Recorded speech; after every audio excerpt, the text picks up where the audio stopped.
Jadi kadang dia ada ini Pak, kadang mau kayak ini tadi ya, ini teman-teman dari tim peneliti keberatan mau menggunakan undang-undang AUPB kan.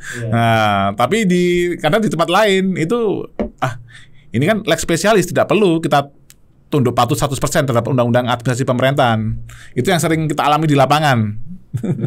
Iya, jadi Pak Rinto memang betul hari ini juga saya harus memberikan apresiasi ya kepada Direktur Jenderal Pajak, khususnya Kanwil Jawa Timur 3, khususnya Pak Tribowo yang baru menjabat sebagai Kakanwil yang menugaskan tim peneliti keberatan. Ya, kenapa kami atau saya harus memberikan apresiasi? Yang pertama karena proses penelitian keberatannya bisa diliput secara audiovisual. Wow. Ya, ini luar merupakan biasa. kemajuan. Oke. Dan ini Kanwil kedua setelah Kanwil Jawa Tengah 2 ya Pak ya. Betul. Ya, di Semarang. Yang kemudian penelitian keberatannya bisa diliput secara audiovisual. Oke. Dan WP tidak keberatan dilihat oleh publik. Ya. Nah, sebelum-sebelumnya kan ini selalu perdebatan ya. Menjadi konflik, kemudian menjadi argumentasi yang tidak berkesudahan ya. Meskipun tidak ada dasar hukumnya sebenarnya untuk melarang wajib pajak untuk meliput. Tapi apa yang dilakukan oleh tim peneliti keberatan ini adalah keputusan yang sangat arif dan bijaksana. Ya, karena mereka mengetahui tidak ada rumusan norma yang melarang.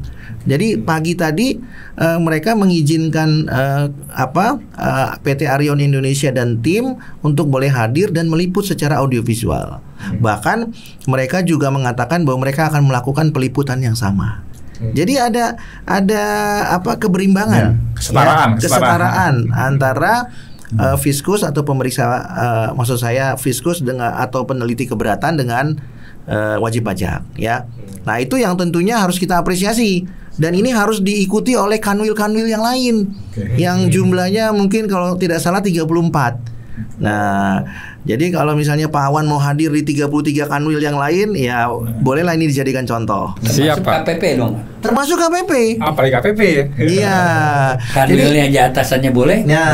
Kenapa bawahannya nggak boleh? Nah, jadi menurut saya itu harus diberikan apresiasi ya. Dan Pak Tri kan Kakanwil dari Lampung sebelumnya ya, Kanwil DJP Bengkulu dan Lampung. Mungkin Pak Tri sudah terbiasa ya kan, karena dulu kami meliput juga di KPP di Lampung juga ya bisa dilakukan gitu ya. Dan sekarang di Kanwil, tapi kan Kanwil beliau kan sekarang di sini ya, dan itu bisa dilakukan. Jadi itu yang pertama Pak Awan dan Pak Rinto. Yang kedua, kita perlu memberikan apresiasi kepada Dirjen Pajak melalui Kakanwil DJP Jatim 3 karena dalam penelitian tersebut ya, khususnya dalam pembahasan dari pagi hingga siang tadi, tim peneliti itu mengakui keberadaan asas-asas umum pemerintahan yang baik. Ya, ini baru pertama kali. Ya. Nah, itu.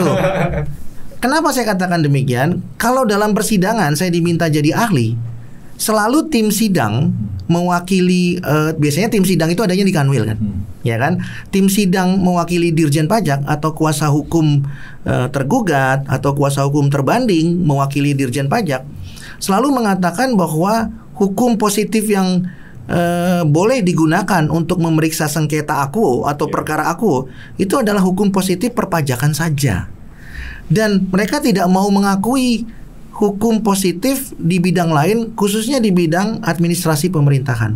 Dan otomatis serta-merta, maka mereka juga tidak mau mengakui keberadaan asas-asas umum pemerintahan yang baik. Tapi hari ini, Selasa 13 Agustus 2024, mereka mengakui itu. Luar biasa. Nah, itu kan prestasi. Nah, Pak Tri, luar biasa Pak. Dan itu kita harus sampaikan supaya kanwil-kanwil lain, KPP lain juga bisa ya. Kenapa demikian? Karena bukan hanya kanwil yang melakukan peradilan doliasi atau pembahasan, tapi kan juga ada KPP yang kemudian melakukan pemeriksaan. Nah, tentunya di kanwil selain daripada keberatan ada juga kan quality assurance pemeriksaan. Ya, tentu mereka mempunyai kedudukan sebagai sama ya hakim peradilan doliasi. Dan harusnya juga mereka melakukan hal yang sama. Nah, itu yang kedua mengenai pengakuan mereka terhadap APB dalam UUAP. Ya, Pak ya. Nah, yang kemudian yang ketiga yang yang saya catat tadi, tim peneliti keberatan ini baru dalam sejarah sejak lahirnya Undang-Undang KUP tahun 83, ya, di mana dalam proses keberatan, tim peneliti keberatan itu memberikan hak seluas-luasnya kepada wajib pajak untuk menghadirkan ahli dalam melakukan keterangannya sehubungan dengan penelitian keberatan ini. Ini juga merupakan satu terobosan, ya, dari zamannya beberapa dirjen pajak sebelumnya sampai sekarang itu tidak ada, Pak, tidak ada. Nah, tapi ini merupakan satu kemajuan, ya, satu progres yang signifikan dan kita harus acungi jempol karena memang tidak pernah dilakukan sebelumnya. Ya, jadi ini luar biasa sekali, Pak. Kalau ahli dihadirkan dalam persidangan itu biasa, Pak ya. Tapi kalau ahli dihadirkan dalam keberatan, peradilan doliansi baru ini, Pak. Ya, di pengadilan pajak itu biasa, Pak. Ya kan, meskipun tidak umum juga, tapi sudah banyak yang melakukan. Ya, jadi terhadap 3 hal tersebut, Pak Awan, catatan saya kita harus memberikan apresiasi. Ini kita plus. Sukses, luar biasa. Mungkin beliau bisa diusulkan jadi dirjen. Setuju, boleh. Kita dukung. Karena sudah era keterbukaan. Ya. Begitu Oke. sih Pak Rinto ya. Ya. Oke, sip, luar biasa. Thank you Pak Ahli, luar biasa ya Pak Tribowo. Sukses Pak. Oke. Thank you semua. Jadi by the way IWPI tadi katanya mau bikin yang 3 orang pertama tadi, boleh dong dibikinin flyer dong Pak? Oke, nanti kita buatkan flyernya, Mas. Oke, siap. Yang terakhir, kita ada acara nih Pak kalau nggak salah nih. P5I akan mengadakan event besar luar biasa dahsyat tahun ini teman-teman ya. Apa tuh Pak? Boleh di-spill dong Pak buat kita teman-teman semua. Nah, ini dia teman-teman. Luar biasa, ternyata 2 orang yang paling sukses di Indonesia, di dunia persilatan perpajakan di Indonesia nih teman-teman ya. Panjang banget ini Pak. Ini gelarnya kemana aja Pak? Ke planet Mars ini kuliahnya Pak. Oke, boleh Pak di-spill Pak. Bagaimana ini Pak? Ya, terima kasih Pak Awan. Jadi P5I, Perkumpulan Profesi Pengacara dan Praktisi Pajak Indonesia, bekerja sama dengan DDTC dan Darussalam Tax Consulting akan melaksanakan seminar 1 hari Pak, hari Jumat tanggal 6 September 2024 ya. Dan kenapa kami akan melaksanakan seminar sehari ini, karena banyak permintaan dari praktisi pajak untuk bisa mendapatkan pengalaman dan pengetahuan lebih lanjut secara onsite ya Pak ya, berkaitan dengan upaya administratif dan upaya hukum perpajakan. Ya, karena selama ini kan pemahaman mereka itu seperti yang sudah diberitahukan kebanyakan AR dan pemeriksa pajak ya, kalau enggak keberatan ya banding, selesai gitu ya Pak ya. Tapi kan ternyata kan tidak sesederhana itu, gitu ya. Kalau cuma itu aja ya mungkin enggak perlu sekolah tinggi-tinggi gitu Pak Awan ya. Ya kan? Tapi kan ternyata masih ada yang lain ya. Nah, oleh karena itu kami memutuskan untuk melaksanakan seminar sehari secara onsite itu berkaitan dengan upaya administratif dan upaya hukum perpajakan.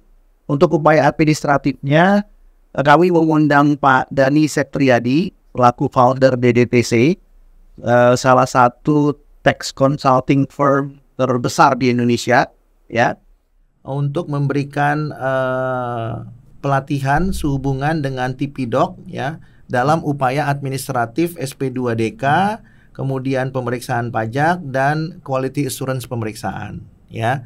Nah, tentunya ini diharapkan dapat dimanfaatkan ya oleh para pengacara dan praktisi pajak ya Pak, yang jumlahnya kurang lebih 10.000 orang. Ditambah lagi dengan subscribernya Pajak Smart sudah 40.000 ya kan ya.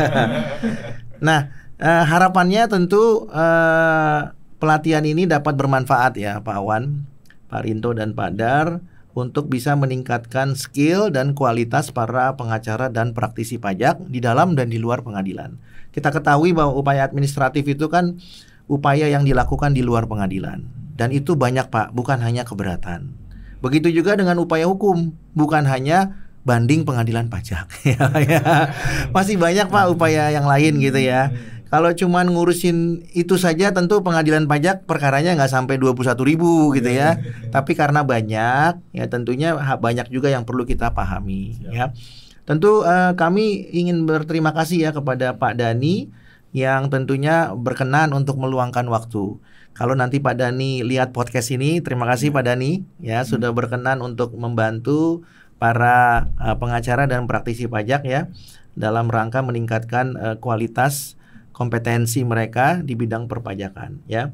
Dan juga seminar ini memberikan suatu wawasan baru bahwa selain upaya administratif bukan hanya keberatan dan upaya hukum bukan hanya banding, juga membuka wawasan mengenai upaya yang bisa dilakukan secara serial atau berurut-urutan antara upaya administratif dengan upaya hukum. Bahkan di sini juga ada tips bagaimana mengajukan upaya administratif dan upaya keberatan secara simultan. Dan lebih tinggi lagi, upaya hukum itu dilakukan secara simultan. Ya, contohnya keputusan keberatan itu dilakukan secara simultan upaya gugatan dan banding ke pengadilan pajak. Itu artinya upaya hukum dengan upaya hukum secara simultan. Jadi banyak sekali hal-hal yang perlu dipelajari ya, bukan saja administratif dengan hukum secara serial, tapi juga hukum dengan hukum secara simultan atau administratif dan hukum secara simultan juga. Nah, jadi tergantung kasusnya dan tentunya itu bisa diterapkan nanti dengan upaya yang akan diambil langkah-langkahnya. Nah, ini yang harus dipelajari. Ya, jadi IWPI juga tentunya kami lihat sangat berpotensi besar untuk mendapatkan manfaat ya, karena wajib pajak juga harus tahu ya Pak Rinto ya, bukan hanya keberatan dan banding ya Pak. Kalau itu aja Pak Rinto udah lebih paham itu. Pak, mengenai biaya dan lokasinya bagaimana ya Pak? Lokasi kita laksanakan di Hotel Bridge ya, Puri Jakarta Barat ya. Kebetulan tempatnya cukup di tengah ya Pak Wan ya. Jadi kita mengakomodir yang tentunya dari utara, kemudian juga dari timur dan selatan, tentunya kita ambil yang tengah aja, ada di Jakarta Barat ya. Dan ini dilakukan sehari Pak, dari pagi hingga malam. Jadi kalau rekan-rekan dari luar kota yang kemudian datang khusus ini juga bisa langsung menginap di situ ya, dapat rate yang cukup kompetitif Pak. Ya, dan kedepannya memang P5I itu mempunyai kerjasama supaya mendapatkan corporate rate dengan banyak hotel-hotel di Jakarta. Karena kedepannya kita akan banyak melakukan kegiatan-kegiatan onsite Pak, kan begitu. Selain daripada nanti tempat P5I yang baru juga nanti kita akan optimalkan. Begitu Pak Wan. Nah, mudah-mudahan dari alumni Pajak Smart dan IWPI bisa memanfaatkan kesempatan ini. Begitu Pak Wan ya. Oke, siap. Luar biasa. Dan satu lagi loh Pak Wan, ada door prize-nya tuh Pak. Wah. Ada Iya. Nah, itu siapa tahu bisa ketemu Pak Kakanwil, Bu Kakanwil. Itu juga door prize kan? Itu door prize Pak. Yang pasti ada makan siang 1 kali dan ada coffee break 2 kali Pak. Ya, di pagi hari dan di sore hari ada seminar kit e-sertifikat. Siap. Gitu. Dengar-dengarnya Pak Ray katanya mau menerbitkan buku perpajakan di apa nih judulnya nih? Iya, jadi rencananya Pak, kalau nanti penerbitnya sudah selesai, nanti rencananya buku itu juga akan kita jadikan salah satunya sebagai door prize Pak. Oke, siap. Saya udah bocor ini Pak. Ya. Judulnya apa nih judul bukunya nih? Ya, buku yang sedang dalam proses ini Pak, nanti kalau sudah jadi terbitnya akan berjudul Hukum Acara Peradilan Pajak. Ya. Nanti setelah itu tunggu buku yang berikutnya Pak. Oke, siap, luar biasa. Kita nantikan Pak Ray. Ya. Oke, teman-teman, thank you ya, luar biasa. Terima kasih IWPI Pak Ketum sudah menjadikan tempat buat kita. Luar biasa, ini investasi luar biasa Pak. Dan kita terima kasih juga kepada Pak Ray, Pak Darmawan, Ketum, dan langsung dari P5I semua ya, teman-teman semua, Pak Sekjen dan teman-teman semua. Kita akan jumpa lagi di video podcast berikutnya. Thank you teman-teman.